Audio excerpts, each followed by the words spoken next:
चारों अकाउंट मैंने बनाया है, revaluation account, partners capital, cash account और बैलेंस शीट, बराबर। सब अपने 9 नंबर सम को देखना ध्यान से।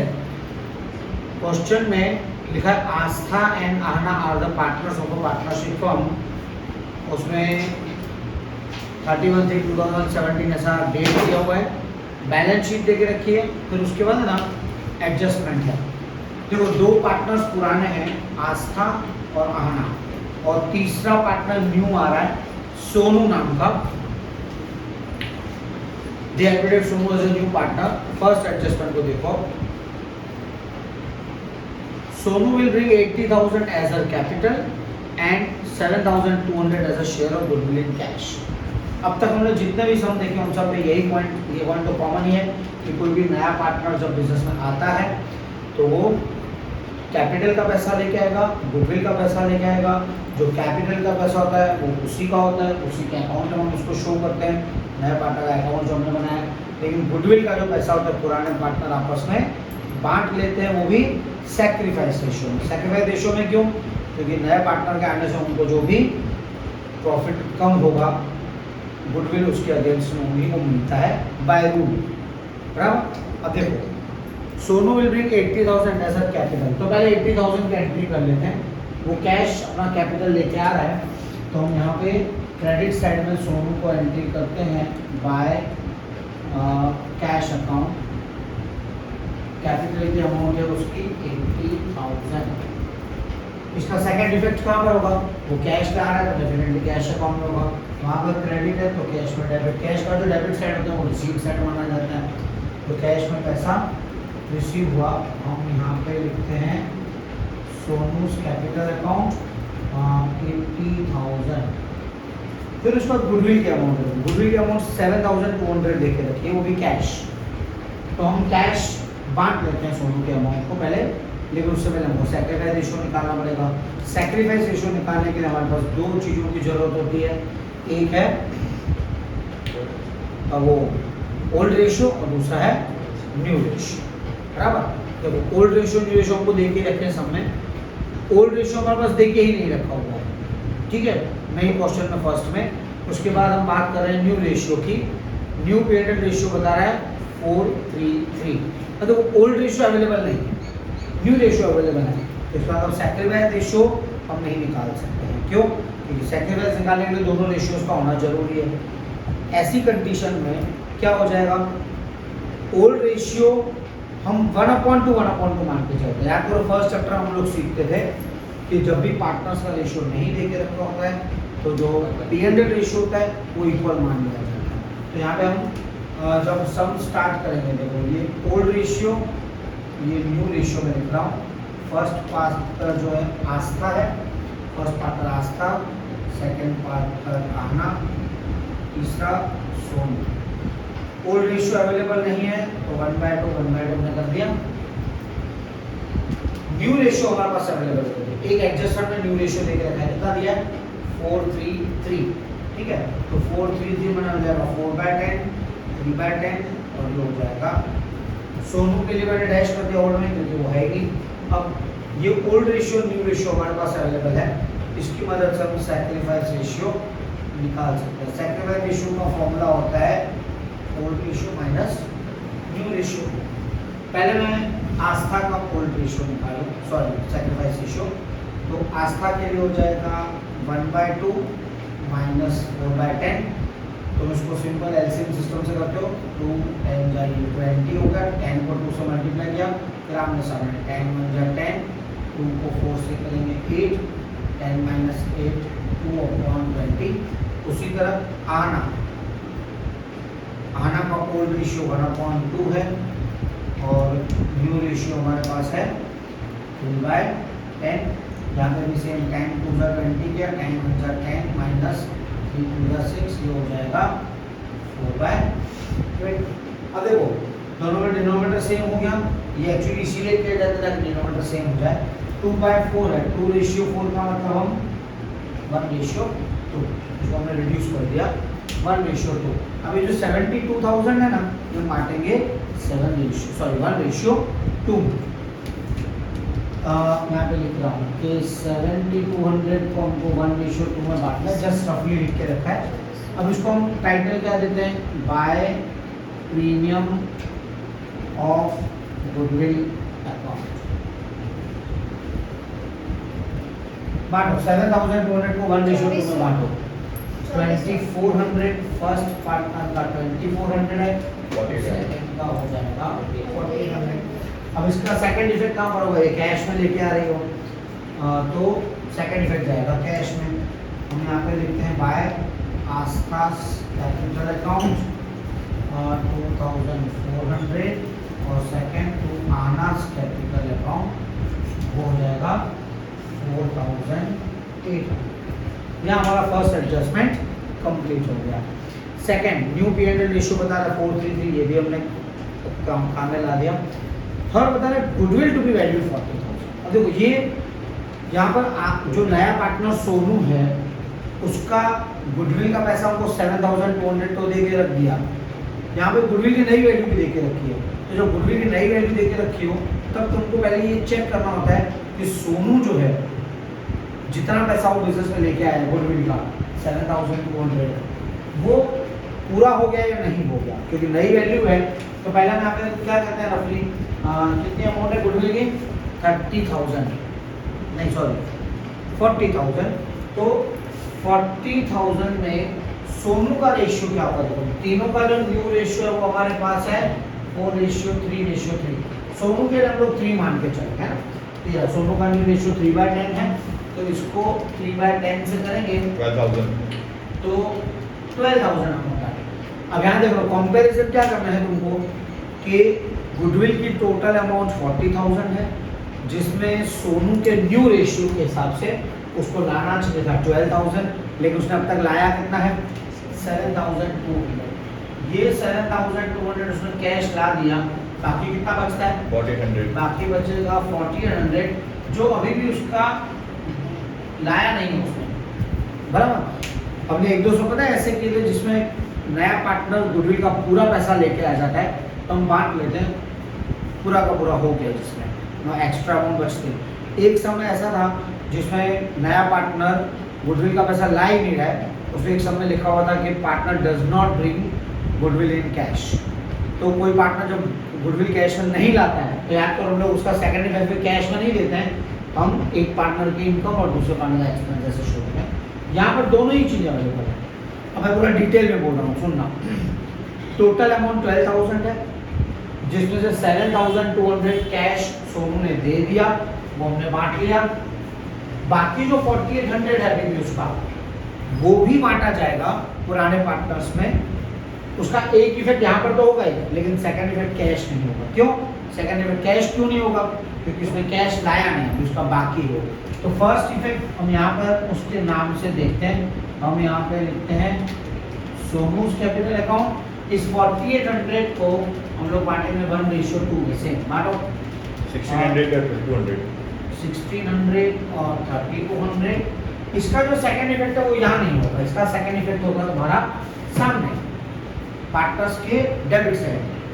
जो चीज दो पार्टनर्स के लिए इनकम है वो सोनू के लिए एक्सटर्नल और ये सीखता है कि पार्टनर्स के क्रेडिट साइड होता है उनको मिलने वाली चीज होती है, उनका इनकम साइड होता है और ये उनका एक्सपेंस साइड होता है। तो जो चीज आस्था और आना के लिए इनकम है वो सामने सोनू के लिए एक्सपेंस है। सोनू के कॉलम में अलग अलग नाम से हमको दिखाना पड़ेगा कि आस्था अकाउंट, आस्था को उसको देने हैं 1,600 और टू आना अकाउंट कैपिटल अकाउंट पूरा लिखो तो ये हो जाएगा 3,200। हमारा दोनों बातें क्लियर हो गई। 7,200 वो कैश लेके आ रहा है तो हमने यहाँ से यहाँ पे उसका एंट्री कर दिया, और जो पैसा अभी उसका लाना बाकी है वो हमने यहाँ से लेके यहाँ हो गया क्लियर। हमेशा इस तरह से ही होगा कि गुडविल पार्टनर सामने इस तरह से बांटे, कैश आ रहा है तो ठीक है, नहीं आता तो सामने। ये हो गया हमारा थर्ड एडजस्टमेंट। फोर्थ में देखो the claim of the workman compensation accepted 3,200। जो वर्कमैन एक्सीडेंट कॉम्पेंसेशन फंड होता है वो हमेशा पार्टनर्स आपस में बांटते हैं।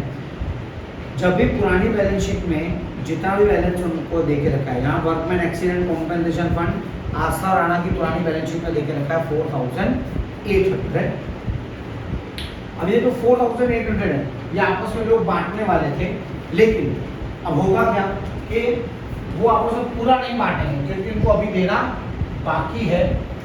एक एडजस्टमेंट हमने अभी देखी 4 नंबर की, तो उनको देना है पैसा। कितना देना है देखो 3200। अब हम पूरा समझना पड़ेगा। पुरानी बैलेंस शीट में वर्कमैन एक्सीडेंट कॉम्पेंसेशन फंड उसकी अमाउंट देके रखी है 4800। एडजस्टमेंट में ऐसा बोल रहा है कि 3200 अभी हमें कोई वर्कर को देना बाकी है। मैं यहाँ पे पूरा नोट बना रहा हूँ WCF का। 4800 उनके पास पड़ा हुआ है। एडजस्टमेंट में लिखा है कि 3200 उनको अभी पे करना है। तो बाकी कितना बचता है?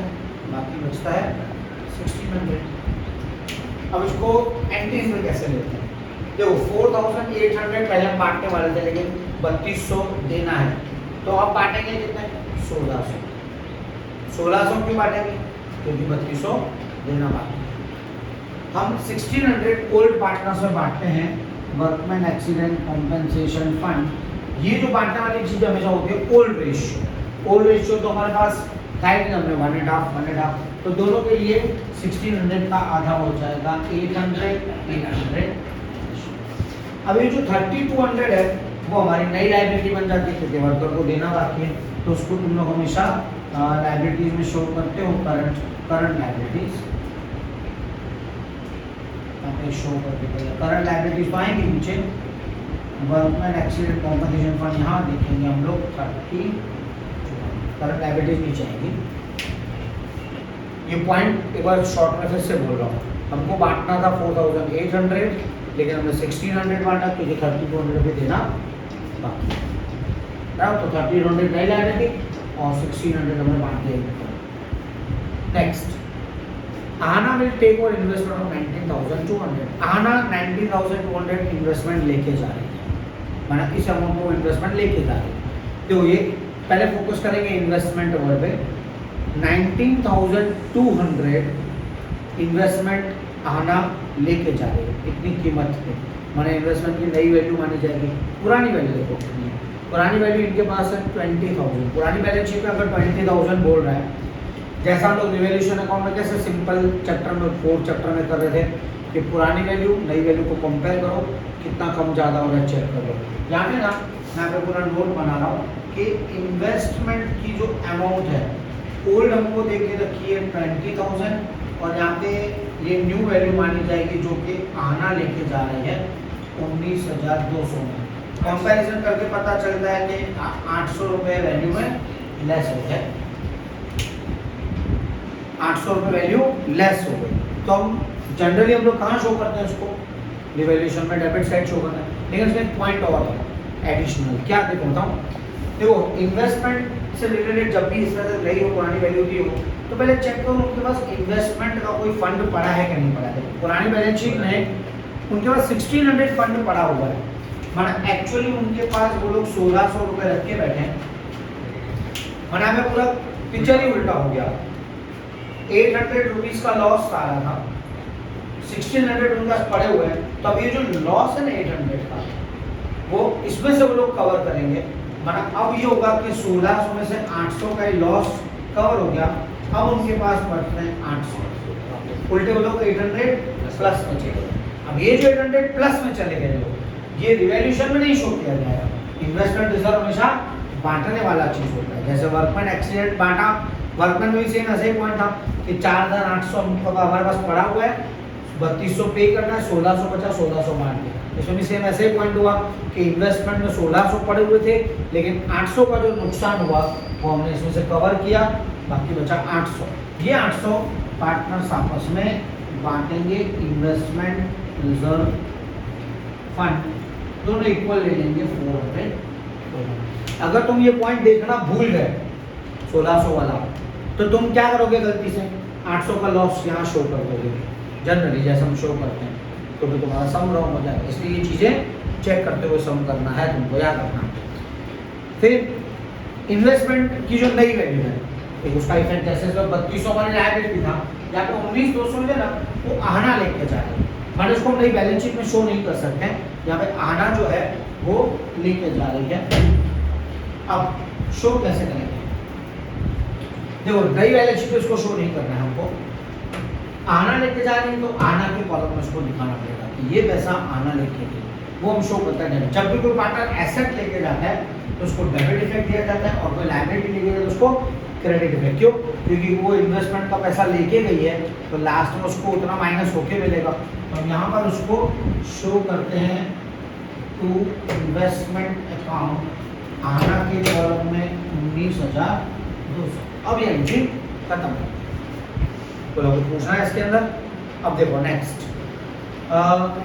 6 नंबर, एक्रूड इंटरेस्ट और investment 2400 is not recorded. Accrued बना हमारा इनकम होने वाला है लेकिन अभी तक मिला नहीं है, हम उसको रिकॉर्ड नहीं किया तो अब रिकॉर्ड करेंगे। 2400 रुपये की ये इनकम है।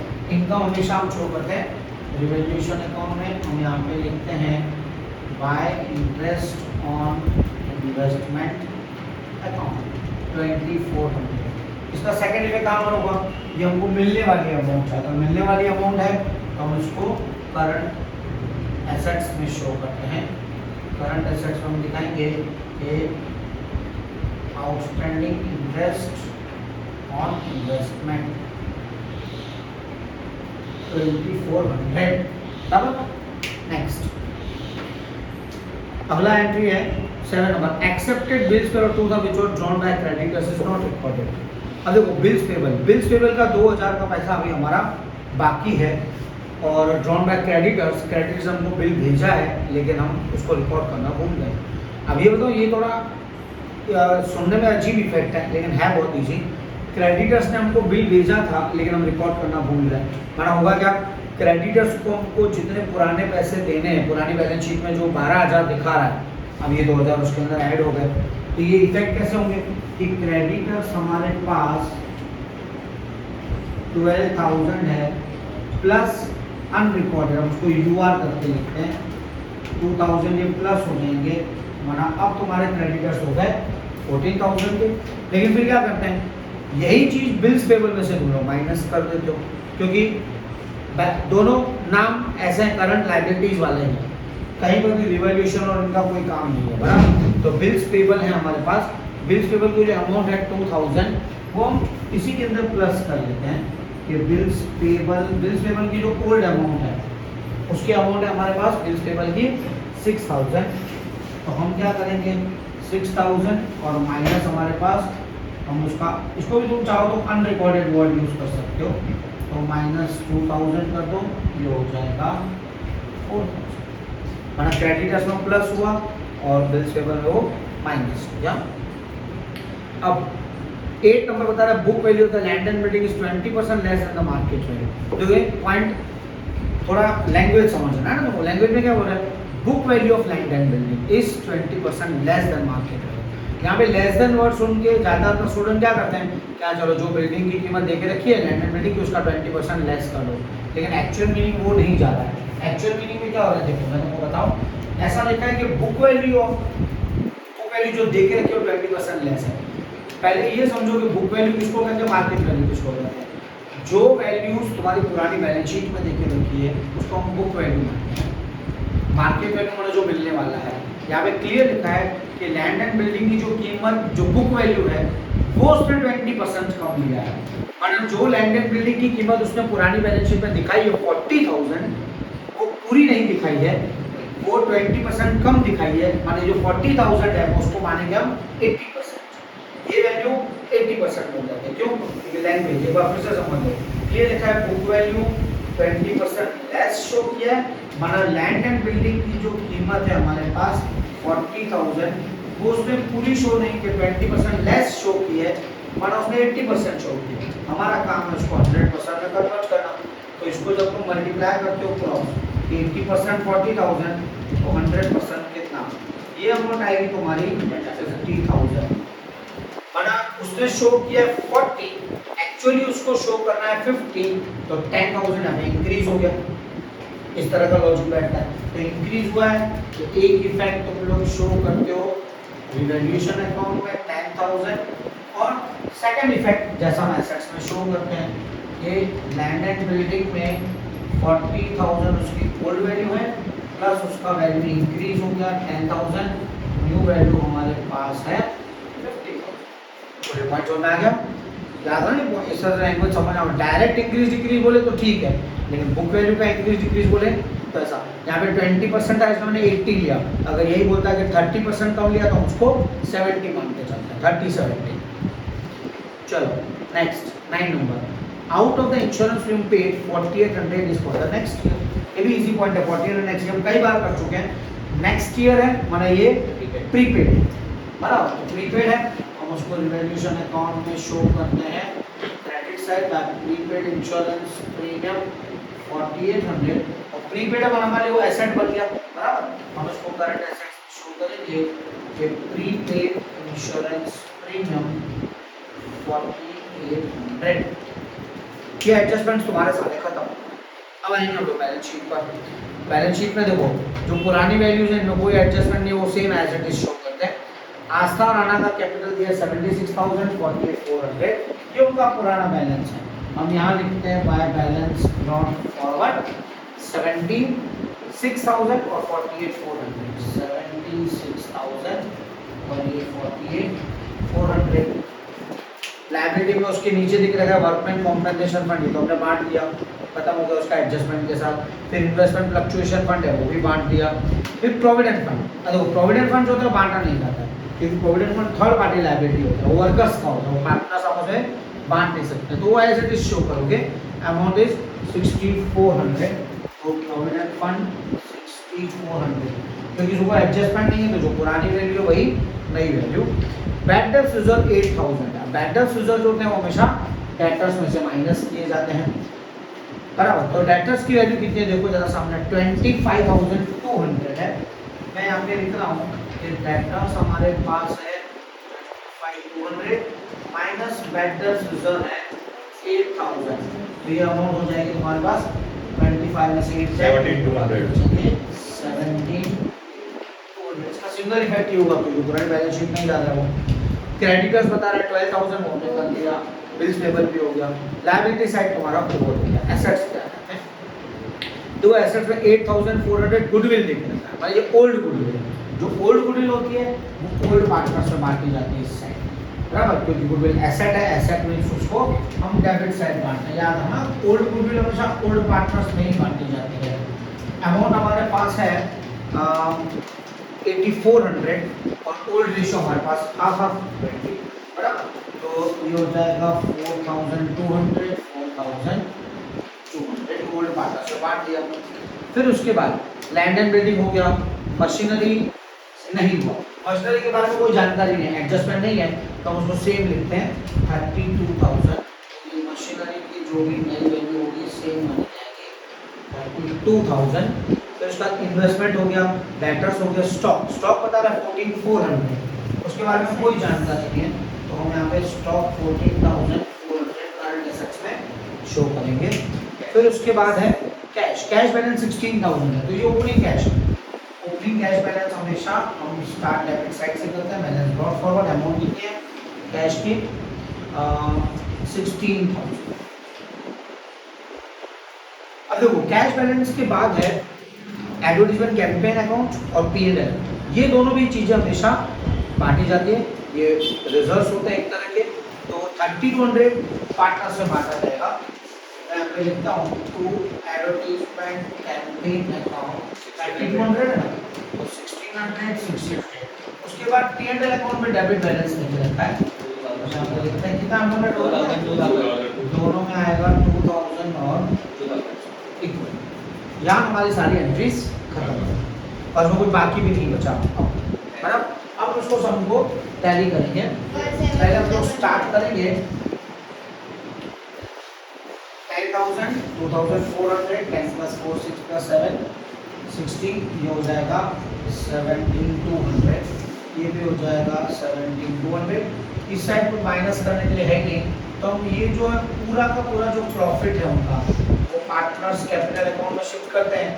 दो ही पार्टनर्स में, अभी रिवॉल्यूशन अकाउंट में यहाँ पे दो ही पार्टनर्स का काम है, क्योंकि ओल्ड पार्टनर्स में नहीं बांटा जाता ओल्ड प्रॉफिट। इक्वल है हमारे पास 7,200, 8,600, 8,600। ये जो प्रॉफिट हमने बांटा यहाँ पे डेबिट हो रहा है, तो पार्टनर्स कैपिटल अकाउंट में हम जाएंगे, हम यहाँ पे लिखते हैं बाय रिवॉल्यूशन अकाउंट, ये प्रॉफिट वाली अमाउंट है 8600, रिवॉल्यूशन अकाउंट हमारा क्लोज हो गया। अब हम पार्टनर्स को टैली करेंगे। देखो पार्टनर्स में पहले चेक करते हैं कौन से टोटल ज्यादा है। अब एक एक पार्टनर, पहले आस्था का टोटल बताओ। 89800, आना का टोटल बताओ। ये 80,000 है।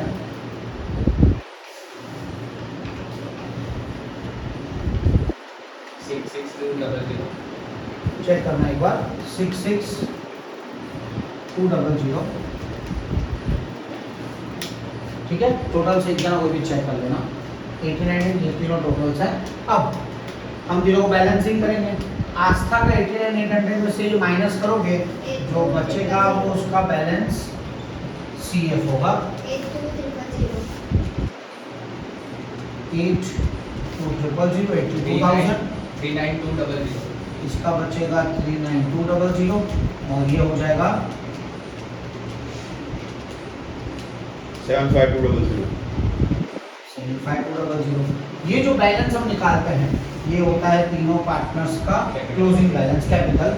इसको हम शिफ्ट करते हैं नई लायबिलिटी में, बैलेंस शीट में। तो ये आस्था, आना और तीसरा पार्टनर।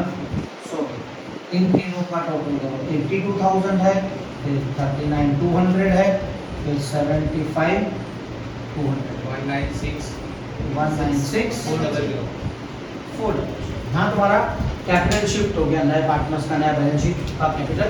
अभी बाकी बचता है खाली कैश बैलेंस उनको रख सकते हैं। ये इनकम साइड होती है, ये एक्सपेंस। इनकम ही सारे हैं, जो बचेगा वो बैलेंस ये बन जाएगा क्लोजिंग कैपिटल 103200। 103200, 103200, यही बैलेंस उनका बचता है 103200। ये कैश बैलेंस जाता है हमेशा एसेट्स में। हम यहाँ पे लिखेंगे कैश बैलेंस 103200। अब दोनों साइड बैलेंस शीट का टोटल 224,000। और यहाँ भी होगा 224,000। चेक।